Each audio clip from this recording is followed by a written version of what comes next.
వచ్చేసరికి అయితేనేమో tech news. చిన్న రిక్వెస్ట్ ఏంటంటే ఛానల్ సబ్స్క్రైబ్ చేసుకోండి లేటెస్ట్ అప్డేట్స్ కోసం. ఫస్ట్ చూసుకుంటే మాత్రమే ఐక్యూ నుంచి అన్నమాట. సో ఐక్యూ వల్ల ఐక్యూ 15Tకి సంబంధించి కొంచెం ఇన్ఫర్మేషన్ వచ్చింది. ఫస్ట్ ఏంటంటే ఈ స్మార్ట్ ఫోన్లో కస్టమైజ్డ్ వర్షన్ ఆఫ్ మినిట్ డెన్సిటీ 9500 చిప్సెట్తో పాటు కూడా వస్తుంది అన్నారు.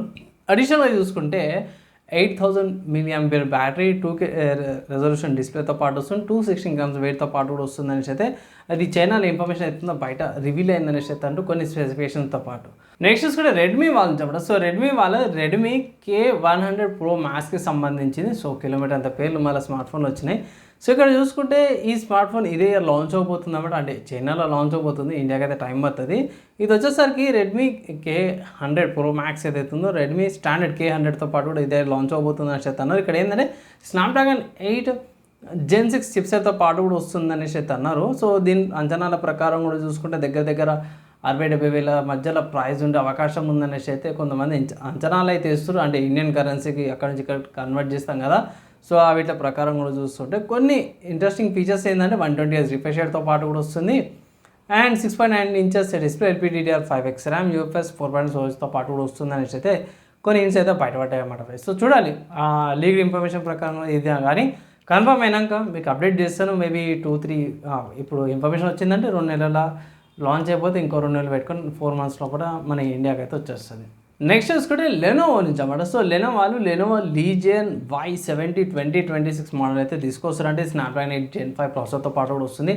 ఇండియాకు వస్తుందా రాదా తెలియదు కానీ కొంచెం ఇన్ఫర్మేషన్ అయితే బయటపడ్డది. ఇది గీక్ బెంచ్ నుంచి ఇన్ఫర్మేషన్ అయితే బయటపడ్డది. ఇక్కడ వచ్చిన ఇన్ఫర్మేషన్ ప్రకారం కూడా చూసుకుంటే ఇది Snapdragon 8 Gen 5 processor, 16GB RAM based on Android 16తో పాటు కూడా వస్తుంది. బెంచ్ మార్క్స్ చూసుకుంటే మాత్రమే సింగిల్ స్కోర్ చూసుకుంటే 2615 సింగిల్ కోర్ బెంచ్ మార్క్స్ అని, మల్టీ స్కోర్ చూసుకుంటే 6681 మల్టీ స్కోర్ బెంచ్ మార్క్తో పాటు కూడా వస్తుంది. సో ఇండియాకు వస్తుందా రాదా తెలియదు కానీ మంచి పర్ఫార్మెన్స్తో పాటు అయితే వస్తుంది అనమాట.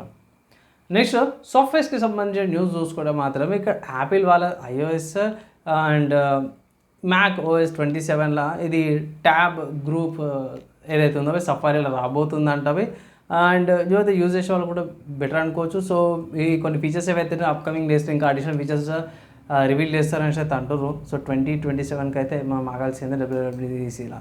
అండ్ ఇంకొక పెద్ద చేంజ్ అంటే మ్యాక్ఓఎస్ 27లా రిపోర్ట్స్ ప్రకారం కూడా చూసుకుంటే లిక్విడ్ గ్లాస్ ఏదైతే ఉందో దానికి కొంచెం రిఫైన్డ్గా చేస్తే ఇంకొంచెం బెటర్గా రీడబుల్ అయ్యేటట్టు చేస్తామని చెప్తాను. అంటే కొన్ని సిచ్యువేషన్స్లో కొన్ని కలర్స్ టెక్స్ట్కి కలర్కి ఇంబ్యాలెన్స్ అవుతుంటాయి, కొన్నిసార్లు సింక్ కావు.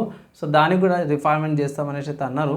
సో చూడాలి ఎట్లుంటుంది ఏందనేసి అయితే మాత్రం వెయిట్ అయితే చేయాల్సింది అన్నమాట. నెక్స్ట్ హార్డ్వేర్కి సంబంధించిన న్యూస్ చూసుకుంటే మాత్రమే ల్యాప్టాప్కి సంబంధించిన ర్యామ్స్ సోడియం ర్యామ్స్ అంటారు. ఈ సోడియం ర్యామ్స్ ఏవైతున్నాయో డమ్మి ప్లాస్టిక్ వేరియంట్స్ కూడా బయటపడ్డాయి అన్నమాట. దాని చిప్స్ ఏవైతున్నాయో ఫేక్ లేబుల్స్ పెట్టేసి చిప్స్ కూడా అమ్ముతారు మార్కెట్లో. నేను అనుకోలేను ఇక డైరెక్ట్ ఇవి కూడా వస్తాయని. నార్మల్గా వేరే ర్యామ్ మాడ్యూల్స్ పెడతారు కానీ తక్కువ అవి, దీంట్లో మాత్రం ఫేక్ పెట్టిరు పోయి మరీ దారుణం అనుకోవాలి. కొనుక్కొని పైసలు ఎట్టుపోతాయి. సో అదైతే చెక్కలు కొడుతున్నారు అన్నమాట. ర్యామ్లో తీసుకునేటప్పుడు జర ట్రస్టెడ్ తీసుకోండి, సీల్ ప్యాకే తీసుకోండి.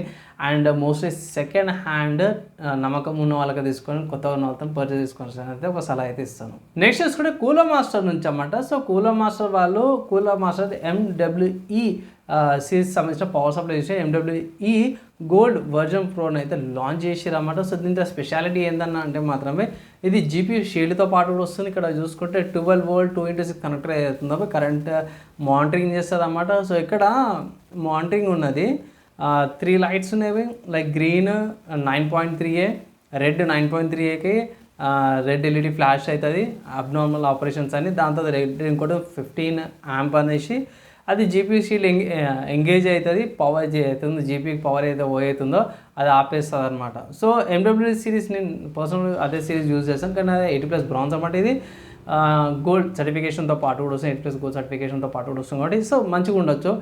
చూడాలి ఈ మధ్యకాలంలో వచ్చిన పవర్ సప్లైస్ అన్నీ కూడా ఫెయిల్ అవుతున్నాయి. ఇది కూడా జర సేఫ్గా ఉంటే బాగుండని అయితే అనుకుంటున్నాను. నెక్స్ట్ చూసుకుంటే మాత్రమే గేమింగ్కి సంబంధించిన న్యూస్లో ఇది ఒక పెద్ద సర్ప్రైజ్ అనుకోవచ్చు. ఫార్జా హరైజన్ 6కి గేమ్కి సంబంధించిన ఫైల్స్ ఏవైతున్నాయో స్టీమ్ డేటాబేస్లో లీక్ అయిపోయినాయంట. సో స్టార్టింగ్లో ఇది రెడిట్లో హల్చల్ అయిందనమాట. దగ్గర మొత్తం గేమ్ అంతా కూడా బయటపడ్డదని చెప్తారు. 155.63 GB ఫైల్ కంప్రెస్ అయ్యి చూసుకుంటే 139.53 GB అనమాట. విత్ గేమ్తో పాటు DLCs కూడా వచ్చేసినాయి అనేసి అయితే అన్నారు. సో ఎలా లీక్ అయింది ఏందనేసి అయితే మాత్రం నాకు అడిషనల్ ఇన్ఫర్మేషన్ అయితే లేదు కానీ మరి దారుణం అనిపించింది. ఏంద్రా నాయన గేమ్ లాంచ్ కాకముందుకే లీక్ కావడం ఏందనేసి అయితే మాత్రము మరి ఇబ్బంది అనమాట. సో మనకి మన తెలుగు మీడియాస్లో కూడా కొన్నిసార్లు ఉంటాయా, కొన్ని మూవీస్ రిలీజ్ కాకముందుకే మూవీస్ లీక్ కావడం అనేది. సో ఇది కొంచెం బాధాకరమైన విషయం అనుకోవచ్చు.